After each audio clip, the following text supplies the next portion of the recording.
সম্প্রতি সামাজিক যোগাযোগ মাধ্যমে ফেসবুকে ছড়িয়ে পড়েছে হ্যানা পোস্ট। নিউজফিড জুড়ে ভেসে বেড়াচ্ছে হ্যানা পোস্টের প্রতিযোগিতা।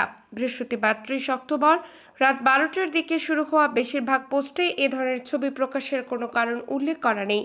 স্বাভাবিকভাবে সোশ্যাল মিডিয়ায় এই ট্রেন্ডটিতে অনেক মানুষ অবাক হচ্ছেন।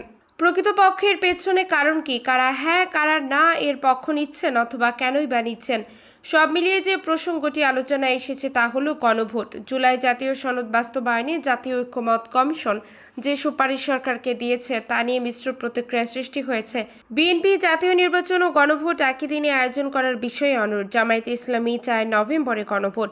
অন্যদিকে জাতীয় নাগরিক পার্টি সুনির্দিষ্ট সময় না বললেও সংসদ নির্বাচনের আগে গণভোটের আয়োজনের দাবি জানিয়েছে। ফলে গণভোটের প্রশ্নে একদিকে অংশ নিয়েছে বিএনপি, একদিকে জামায়াত ও এনসিপি।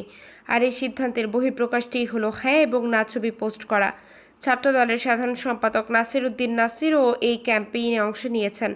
তিনি নিজের প্রোফাইলে না পোস্ট দিয়েছেন। অন্যদিকে বৈষম্য বিরোধী ছাত্র আন্দোলনের ভেরিফাইড ফেসবুক পেজেও এমন প্রচারণা দেখা গেছে।